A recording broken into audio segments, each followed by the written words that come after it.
Halo semua, Assalamualaikum warahmatullahi wabarakatuh. Apa kabar semua dimanapun Anda berada? Semoga kita selalu dalam keadaan sehat dan berbahagia. Oke, eh, video kali ini masih di kompetensi keahlian teknik dan bisnis sepeda motor pada pemeliharaan sasis sepeda motor. Kali ini saya akan membahas tentang troubleshooting pada sistem rem ABS. Kalau video sebelumnya kita membahas tentang komponen-komponen yang ada pada sistem rem ABS, kali ini kita akan membahas tentang troubleshooting daripada ABS. Sebelum kita simak, teman-teman bantu like dan subscribe ya, karena like dan subscribe itu gratis. Oke, kita lanjut ya. Kita masuk ke materi, kita pelan-pelan, kita simak, kita pahami. Skema ABS 2 channel tanpa CBS. Sebelumnya kita sudah pernah bahas CBS, Combi Brake System. Kali ini antara ABS dan CBS. Skema kerja ABS 2 channel tanpa CBS ya, yang mengontrol roda depan dan belakang secara terpisah. Nah, jadi ABS tanpa CBS itu cara mengontrolnya itu rem depan hanya rem depan saja, rem belakang hanya rem belakang saja. Tapi kalau dia menggunakan CBS, ketika dengan satu tuas, maka ABS berfungsi pada rem depan dan belakang. Ini paham ya fungsi dari ABS CABS. Combined Anti-Lock Braking System, itu CABS. Jadi proses pengereman kalau tanpa ABS nih, proses pengereman menggunakan handle front brake atau rem depan hanya berlaku untuk pengereman ban depan saja. Dan proses pengereman menggunakan pedal rear brake hanya berlaku untuk pengereman ban belakang saja, itu saat menggunakan ABS tanpa CBS seperti itu. Oke, kita lanjut. Di sini ada skemanya seperti ini. Ya, jadi ketika front brake ya, itu hanya untuk rem depan, dan rear brake itu hanya untuk rem belakang. Jadi tidak ada kombinasinya, itu fungsinya sendiri-sendiri. ABS berfungsi hanya satu rem, depan saja, belakang saja, seperti itu ya. Oke, kita lanjut ya. CABS itu adalah sistem pengereman ABS yang dipadukan dengan kombinasi brake system. Jadi combi brake system, sudah ABS dan dikombinasikan. Jadi ketika pengendara mengaktifkan pengereman dengan handle front brake, sistem pengereman hanya berlaku untuk ban depan saja, itu tanpa CBS. Ketika pengendara mengaktifkan pengereman dengan pedal rear brake, sistem pengereman akan berlaku untuk depan dan belakang ketika menggunakan CBS. Jadi CBS dipasang pada umumnya itu terletak pada di rear brake atau rem belakang. Begitu ya. Kita lihat skemanya seperti ini. Untuk keterangannya kita lihat, kita simak. Seperti ini ya. Untuk garis hijau ini front brake atau rem depan. Garis hijau, kita lihat alurnya. Masuk ke modulator ABS, dia hanya untuk rem depan saja. Ketika rear brake ya, rear brake combined ABS yang menggunakan CBS, ketika dia memasuki modulator ABS, maka dia berfungsi untuk rem depan dan rem belakang. Fungsi ABS-nya berfungsi semua, seperti itu. Paham ya dari sini CABS itu apa? Oke, next. Komponen sistem dan fungsi CABS ya. ABS jenis sirkulasi ini terdiri dari sensor roda depan dan belakang, modulator ABS, dan indikator ABS. Fungsi CABS diuraikan pada tabel. Kita lihat tabelnya seperti ini. Ini untuk rem belakang seperti ini. Ketika dia menggunakan CABS, ya, selanjutnya masuk. Ini untuk komponen-komponen kemarin sudah kita bahas ya. Kita lihat di sini. Ketika rem belakang, maka di sini terhubung langsung ke rem depan. Tuh. ketika dia menggunakan kombi brake sistemnya ya. Tapi kalau tanpa CABS maka di sini tidak terhubung, di modulatornya tidak terhubung, tapi rem belakang saja dan rem depan saja. Tapi saat menggunakan CABS maka rem belakang dia terhubung ke rem depan, seperti itu ya. Kita lihat komponen-komponennya. Ini ada solenoid valve-nya seperti yang kemarin kita bahas pada sistem ABS dan komponen ABS-nya. Semuanya sama, hanya yang membedakan yaitu ketika rem belakang difungsikan maka rem depan ikut bekerja, gitu ya, paham? Oke, kita lanjut. Keuntungan CABS yang pertama itu lebih aman, jelas lebih aman. Pengendara dapat menjalankan pengereman tanpa menyebabkan roda terkunci saat proses pengereman yang berlebihan. Yang kedua itu lebih stabil, karena apa? CABS menggaransi pengereman yang stabil pada semua karakteristik permukaan jalan raya dan menghindarkan sepeda motor dari efek jungkir balik akibat pengereman yang mendadak atau berlebihan. Karena apa? Karena semua roda berhenti pada saat CABS. Lebih efektif ya. Selanjutnya itu lebih efektif. CABS dapat mengurangi friksi antara roda ban dengan jalan raya. Ya. Itu yang selanjutnya, memperpendek jarak pengereman. Karena otomatis roda itu dua-duanya terhenti, jadi lebih cepat berhentinya, jarak pengeremannya lebih pendek, seperti itu ya.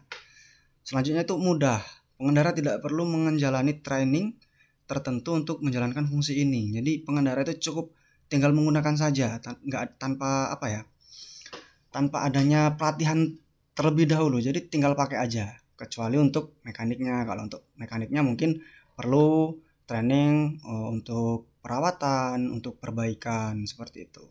Jadi keuntungannya ada 5 keuntungan di sini. Mungkin ada kelebihannya, mungkin teman-teman bisa rasakan sendiri keuntungan-keuntungan dari CABS tersebut. Oke, next. Oke, kita akan bahas troubleshooting CABS. Untuk troubleshooting CABS itu kita lakukan pendiagnosaan diri sendiri sebelum start jika keadaan normal. Nah, pendiagnosaan diri sendiri ABS sebelum start itu yang pertama, putar kunci kontak ya, posisi on, dan engine pada posisi stop. Engine stop, maksudnya kunci kontak ini posisi mati ya. Misalnya engine, kita beri kontinuitas ya. Setelah itu pastikan bahwa ABS indikator menyala. Lampu indikator yang di sini gambar di bawah, kita lihat ada panah merah, pastikan menyala ketika kunci kontak on. Nah, setelah itu hidupkan mesin ya. Hidup mesin. Setelah itu kita jalankan ya, kecepatan kendaraan kita jalan sampai 6 km per jam ya, atau lebih. Setelah itu kita jalankan sepeda motor dan naikkan kecepatan kendaraan kira-kira 10 km per jam atau lebih. Nah, jika ABS normal, itu ABS indikatornya akan mati ketika saat berjalan lebih dari 10 km per jam ya. Seperti itu. Oke, ini untuk diagnosanya untuk diri sendiri sebelum start. Kita lanjut. ABS diagnosis kode ya. Kita membaca kode ABS-nya. Jika ada masalah dengan ABS, lampu peringatan ABS akan berkedip sebagai kode untuk menunjukkan masalah. Jadi indikator ABS ini akan berkedip ketika dia terjadi kegagalan atau kerusakan ya. Lampu peringatan ABS akan menampilkan kode kerusakan. Ada 2 tipe kedipan. Yang pertama, berkedip panjang. Kita lihat di sini, berkedip panjang. Ya, di sini berkedip panjang, terus mati agak lama ya kan. Terus kedua, yang akan menunjukkan 2 digit kode kesalahan dapat menunjukkan lebih dari 1 kode. Nah, ketika dia menunjukkan kesalahan lebih dari 1 kode, misalkan kerusakan 1 kode, nanti ada kerusakan lainnya, artinya 2 kode. Berarti dia ada jarak di sini. Misalkan yang pertama 1 kedipan, ketahuan kerusakannya apa, nanti ketambahan lagi itu jaraknya ada 1,3 detik. Nah, ketika ada ke kode kedipan yang selanjutnya itu hanya 0,3 detik. Jadi yang pertama agak lama, terus ketimbul kedipan lagi, itu timbul kedipannya agak cepat, bip bip gitu ya. Kalau yang kode kedipan cuma satu digit atau satu kode kerusakan itu bip bip seperti itu, 1 sampai 3 detik. Paham ya? Kita simak dari sini. Oke, kita lanjut. Untuk ringkasan pendiagnosaan diri sendiri ABS sebelum start, kita lihat dari sini ya. Pertama itu ada ABS indikatornya. Kita lihat ABS indikator ini yang ada warna kuning dan hitam ya. Posisi kuning ini adalah on. Diagnosa diri sendiri sebelum start. Yang pertama posisi on, kita jalan dulu jarak 10 km per jam, maka lampu ABS akan mati. Kita lihat tanda panah di sini. Pertama nyala ya. Setelah jalan 10 km per jam dia akan mati. Ini menunjukkan bahwa ABS beroperasi dengan normal. Seperti itu. Selanjutnya lampu tidak mati atau tetap menyala. Ini yang nomor 2 ya. Lampu tidak mati atau tetap menyala walaupun kita sudah berjalan di kecepatan 10 km per jam atau lebih, lampu tetap menyala. Artinya di sini ABS tidak beroperasi. ABS-nya tidak beroperasi atau tidak normal. Selanjutnya berkedip pada interval tertentu. Di sini kedipan tanpa interval tertentu. Ketika dia sudah jalan dari 10 km per jam, dia menunjukkan kedipan di sini. Kita bisa lihat di sini ada beberapa kedipan ya. Kita contoh di sini 1, 2, 3 ya. Artinya di sini ABS tidak beroperasi. Di sini menunjukkan bahwa ABS tidak beroperasi saat menimbulkan kedipan pada interval tertentu. Ini untuk ringkasan pendiagnosaan diri sendiri ABS sebelum start. Seperti itu. Oke, kita lanjut. Yang selanjutnya itu pembacaan kode kegagalan. Nah, tadi setelah kita pahami ada kedipan kerusakan, ya, di sini kita membaca kode kegagalan. Bagaimana cara membaca kode kegagalan? Apa yang dimaksud dari kode kegagalan? Yaitu dari kedipan tadi. Dari kedipan yang ditunjukkan dari lampu indikatornya. Lampu indikator yang ada pada ABS-nya. Kita lihat yang pertama. Ya, pembacaan kode kegagalan. Yang pertama kita buka single sheet-nya ya. Kita buka jok ya, jok cover-nya. Selanjutnya yaitu lepaskan konektor ABS service check ya. Ada 3 konektor itu dari konektor dummy-nya. Hubungkan dengan kabel terminal konektor 3P ABS ya, konektor dengan kabel jumper, kemudian kunci kontak posisi ke off. Kita lihat seperti ini. Untuk koneksi yang kita jumper yaitu kabel merah dan hijau. Kita lihat di sini. Ini untuk konektor 3P ABS-nya kita lepas dulu. Setelah kita jumper ya, baru posisi kontak ke off. Kita jumper, ingat warna merah ya. Green merah ke hijau. Jumpernya jangan sampai kebalik. Kalau kebalik nanti terjadi konsletan yang lainnya, terjadi kerusakan yang lain ya. Setelah itu kita posisikan kontak ke off. Itu untuk pembacaan kodenya. Setelah itu pembacaan kode kegagalan yang kedua, kita putar kontak ke on dan engine stop switch kita berikan kontinuitas. Nah, ABS indikator ya, yang pertama harus menyala.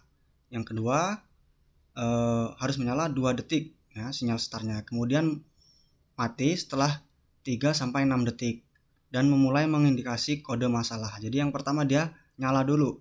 Nyala seperti halnya normal dulu, nyala 2 detik, setelah itu mati.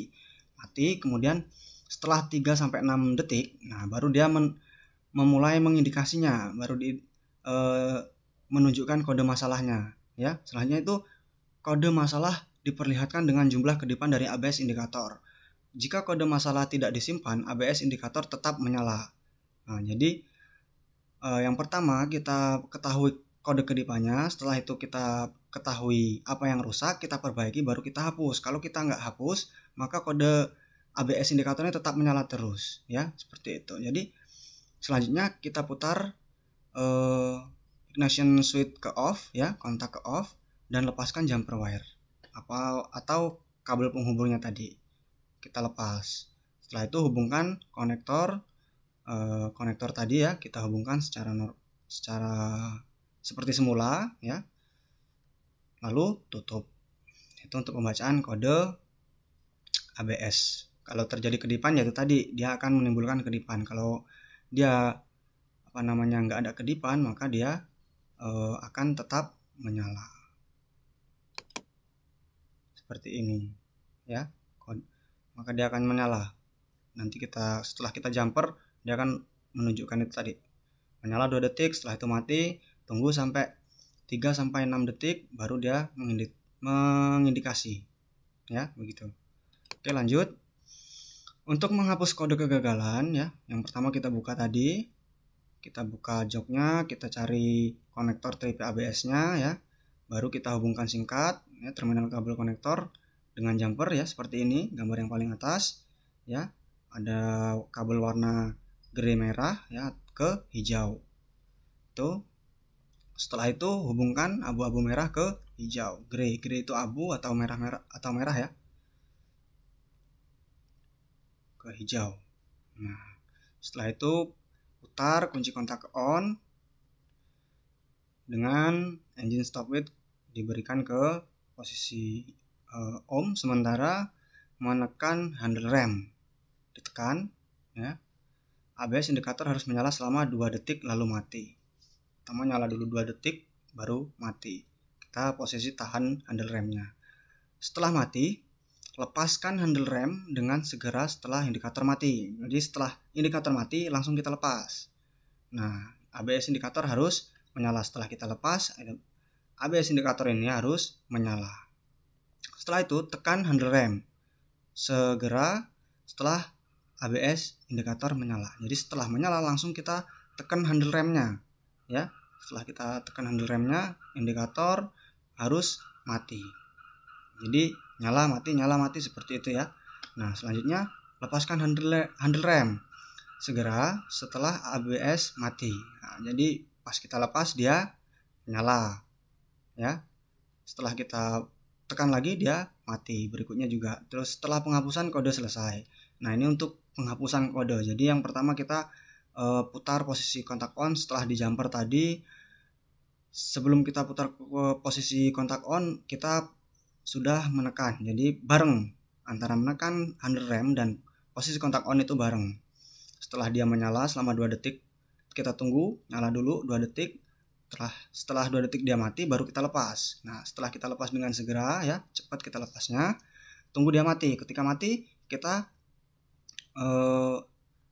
setelah kita handle rem ini kita pencet ya, indikatornya mati. Nah, setelah itu ABS kita pencet lagi rem, ABS nyala. Setelah nyala kita pencet lagi, ABS-nya harus mati seperti itu ya. Jadi lepas, kita tunggu indikatornya nyala, pencet lagi. Nah, terus mati, kita lepas lagi. Seperti itu untuk menghapus kode kegagalan ya. Setelah penghapusan kode selesai, ABS indikator akan berkedip 2 kali dan menyala terus. Ini posisi masih di jumper. Nah, jika indikator tidak berkedip 2 kali, data belum terhapus. Jadi, cobalah beberapa kali hingga berhasil. Jika ABS indikator berkedip 2 kali lalu berkedip terus, berarti sistem ABS tidak bekerja dengan baik. Bacalah trouble shooting ABS-nya. Jadi, ABS ada yang bermasalah, dibaca dulu. Kode kedipannya ada menunjukkan berapa kode kedipan, apa yang dialami kegagalannya, kerusakannya apa, seperti itu ya. Nah, yang terakhir putar ignition switch-nya ke off dan lepaskan jumper wire, hubungkan konektor ABS service, cek ke konektor dummy-nya. Oke, itu untuk menghapus kode kegagalan. Oke, bisa dipahami di sini ya. Mungkin untuk ini video yang di pause, kita pahami lagi ya.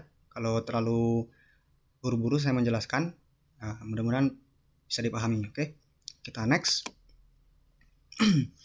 Untuk indeks kode kegagalan pada indikator ABS, kita bisa baca di sini. Yang pertama kode masalah ya. Sebelah kiri ada kode masalah.